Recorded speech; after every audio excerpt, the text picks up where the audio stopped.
Start. અમારા માનો કે અમે બે ભાઈએ છે અને 2 હેક્ટર જગ્યા છે. તો મોસ્ટલી એવું બને છે કે 1.5 હેક્ટર જગ્યામાં મારા મોટા ભાઈ ખેતી કરે છે અને મને ખેતી કરવા માટે જગ્યા નથી, માત્ર 1/2 હેક્ટર મારે ભાગે છે. તો એના લીધે અમારે કજિયા થાય છે. તો હવે નિયમસર મારે મારા હકનું લેવું હોય તો સર પ્રોસેસ શું કરું? એના માટે જે હું બોલું છું ને આરઆરટી કેસ અને આરટીએસ કેસ, એમાં તમારે આરટીએસ કેસ લાગુ પડે. આરટીએસ કેસ તમારે જાતે લડી શકો. હું બધા શીખવાડું છું આરટીએસ કેસ કરતા કે મામલતદારની પહેલાં આરટીએસની સત્તાઓ હતી. આરટીએસની સત્તા મામલતદાર પાસે ખેંચી લીધી. જૂના આરટીએસ કેસ બધા મામલતદારે ચલાવવાના. હવે બધા ડેપ્યુટી કલેક્ટર્સ એટલે પ્રાંત અધિકારી જમન અને જસુ 2 છે. જમન એ જમીન મહેસૂલ અધિનિયમ નીચેના કેસ જે ચાલે છે, તમારો કેસ એમાં હાલે. જસુ એટલે જમીન સુધારણા. હમણાં શ્રી સરકારની જે વાત કરી એ કેસ બધા જસુમાં ચાલે. પ્રાંત 2 બેઠા હોય. પ્રાંત અનેક છે, પ્રાંત 2 જ નથી. જેમ કલેક્ટર કેમ કલેક્ટ કીધા મેં, એક ડીએમ પોતે થયો, પછી નીચે રેસિડેન્શિયલ કલેક્ટર હોય, અધિક કલેક્ટર હોય, ચૂંટણી માટેનો કલેક્ટર હોય, પ્રોટોકોલ્સ માટેના હોય. એમ મામલતદારો કેમ અલગ અલગ હોય, પ્રોટોકોલ્સ માટેના હોય, બધા અલગ અલગ હોય. તો અધિક કલેક્ટર છે, એવી રીતે પ્રાંત જે છે ડેપ્યુટી કલેક્ટર છે એ જમન, એટલે બોર્ડ ઉપર લખેલું હોય ત્યાં તમે ઓફિસમાં જાઓ એટલે જમન લખેલું હોય. તો પ્રાંત જમનમાં તમારો કેસ આરટીએસ કેસ તરીકે મૂકવાનો, કેસનો ટાઈપ. બરોબર છે? તમે તમારા રાઇટ્સ માટે જાઓ છો, તમે તમારા અધિકાર માટે જાઓ છો. આરટીએસ અપીલ, તમે આરટીએસ અપીલ દાખલ કરી શકો કે આ જમીનમાં મારા બાપ દાદાનો આંબો મૂકવાનો છે, એના મારા નામ છે. તો 7 નંબર સીધું હોય તો સીધું 7 નંબર મૂકવાનું છે. એ 7 નંબર મુજબ મારી આટલી જમીન દબાણી થાય છે અને એ જમીન જે છે એને પાર્ટીશન દાવો કહેવાય. પણ સિવિલ કોર્ટમાં લઈ જાવ તો પાર્ટીશનનો દાવો કહેવાય. અહીંયા તમારે તમારા અધિકાર માટેનો આરટીએસ મૂકવાનો હોય એટલે હુકમ થાય. હુકમ પછી ન આપે તો પછી તમારે સિવિલ કોર્ટની અંદર પાર્ટીશનનો દાવો કરવો પડે. પણ આ ટ્રાઇબલ એરિયા છે ને, અહીં તમારે એક બહુ ફાયદો છે કે તમારે મોટાભાગે સિવિલ કોર્ટમાં ઓછું જવું પડે. તમારા મોટાભાગના કેસ છે તમારે નથી ચલાવતા. તમારા મોટાભાગના કેસ જે છે એ રેવન્યુ કોર્ટ નીચે ચાલશે અને રેવન્યુ કોર્ટ તમારા માટે આશીર્વાદરૂપ છે. આ બધી તમને ખબર નથી એટલે તમે હેરાન થાવ છો ને વકીલો પાસે તમારે એક કેસ માટે વકીલ પાસે જવાનું જરૂર નથી. તમારા મેજોરિટી તમામ કેસ જે છે એ રેવન્યુ કોર્ટમાં ચાલશે. રેવન્યુ કોર્ટની પ્રથમ હુકુમત કઈ તો આરઆરટી અને આરટીએસ માટે થઈ અને રેવન્યુ કોર્ટનું પ્રથમ પગલું એ ડેપ્યુટી કલેક્ટર્સ થયો જમાનો તેજસ્વી. અને રસ્તા અંગેના અને પાણીના નિકાલ અંગેના પ્રશ્નો એટલે મામકોટને લગતા પ્રશ્નો તો પ્રથમ પગથિયું જે છે એ મામલતદાર થયો. પેલા બધા મામલતદારમાં હતા, હવે ડિવિઝન કરી નાખ્યા, મામલતદારનું ભારણ ઓછું કરી નાખ્યું. એવી રીતે અપ્રાપ્ય જન્મ અને મરણના દાખલા હોય તો કલેક્ટરમાંથી મામલતદારમાંથી અહીંયા લઈ લીધા હોય. એ સારું કર્યું. ઉલટાનું એક ભારણ અહીંથી કાઢીને માં લીધું, બીજું ભારણ માંથી કાઢીને અહીંયા લીધું છે. એટલે પહેલા જે અપ્રાપ્ય ડેથ સર્ટિફિકેટ તમારામાં ઘણા નીકળશે કે 30 વર્ષ પહેલા બાપા ગુજરી જાય, આપણી પાસે સર્ટિફિકેટ હોય નથી, અથવા છોકરાનો જન્મ થયો છે આપણી પાસે સર્ટિફિકેટ હોય નથી, તો છોકરાનો હક કેમ દાખલ કરવો? નો એનું આધાર કાર્ડ નીકળે, નો લિવિંગ સર્ટિફિકેટ નીકળે. આવા શું થાય એ છોકરો અમારે ત્યાં ખેતી કરવા આવ્યો હોય, સમજ્યા? છોકરાનો જન્મ ત્યાં થયો હોય એટલે નોંધાયેલો ન હોય, પછી અહીંયા આવે તો ના હોય. આવા ઘણાના મેં કરાવી દીધા રાજકોટમાં કે જે મારી ત્યાં ખેતી કરવા આવ્યો હોય, આજુબાજુના થોડા એરિયામાંથી મળે કે ભાઈ આ આદિવાસી ઝોનમાંથી અને એને આદિવાસી બીજા આવ્યા કે આદિવાસી ખેતી કરે છે. એ પૂછીએ તો છોકરા મોટા થઈ ગયા, દીકરી તો 22 વર્ષની દીકરી હતી. એ દીકરીનું સર્ટિફિકેટ જ નહોતું.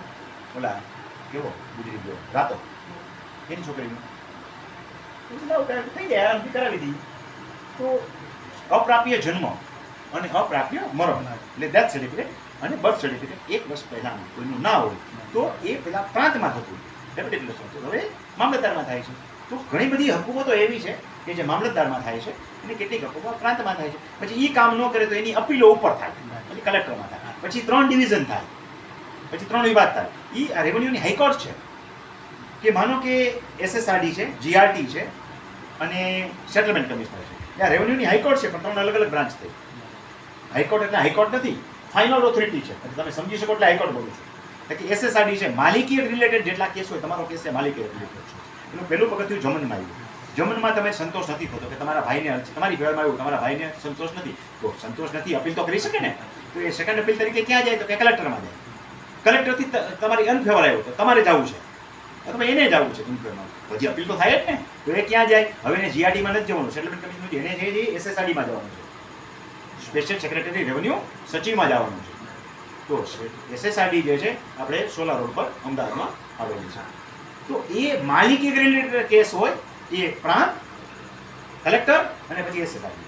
હવે જો જમીન મહેસૂલને લગતા કેસ છે તો અહીંયા ત્યાં, પણ તમારે જમીન સુધારણાને લગતા કેસ છે એટલે શ્રી સરકાર દાખલ થઈ ગઈ તમારા અને હવે તમારે અપીલ કરવી છે તો તમે ક્યાં જશો?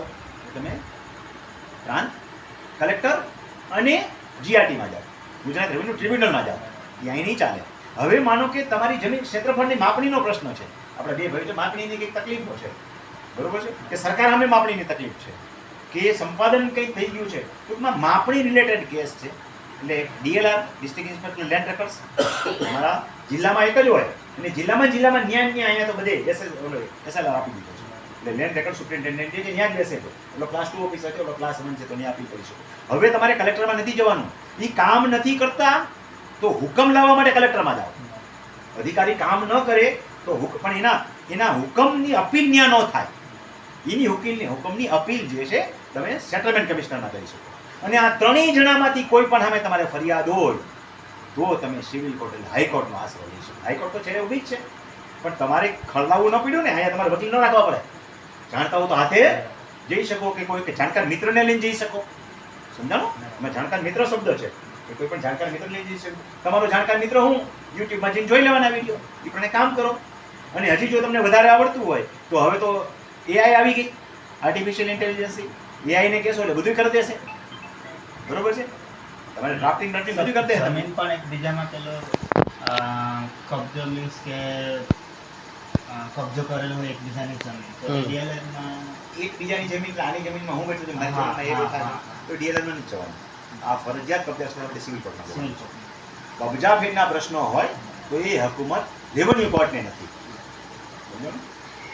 તો એના માટે સિવિલ કોર્ટ. એવી જ રીતે દસ્તાવેજના ડિસ્પ્યુટ હોય, ખોટી રીતે દસ્તાવેજ કરાવી લીધો હોય, છેતરપિંડી દસ્તાવેજ કરાવ્યો હોય, તો એ બધા સિવિલ કોર્ટની વાત થઈ ગઈ. એના માટે રેવન્યુ કોર્ટ ગુજરાત આખમાં ક્યાંય નથી. બાકી બધી તો રેવન્યુ કોર્ટ છે. મોટાભાગના તમારે ઇસ્યુ તો શેના હોય? માલિકી એગ્રીને લગતા હોય, ભાઈ ભાગને લગતા હોય, માફીને લગતા હોય, રસ્તાને લગતા પ્રશ્નોને લગતા હોય. મોટાભાગના તો આપણે એ જ હોય ને, બધા પ્રશ્નો. એના માટે વકીલ રાખવાની જરૂર નથી, સિવિલ કોર્ટમાં જવાની જરૂર નથી, પૈસા ખર્ચવાની જરૂર નથી. સરકારને સિવિલ કોર્ટમાં જવાનું હોય છે, ચાર્જ ભરવા પડે, કોર્ટ ફી. અહીં તો કોર્ટ ફી છે 3 રૂપિયા, 5 રૂપિયા, 20 રૂપિયા જ છે. એટલી ફી કરવાનું કામ પતી જાય. તો કઈ કેટલી ફી એ લખી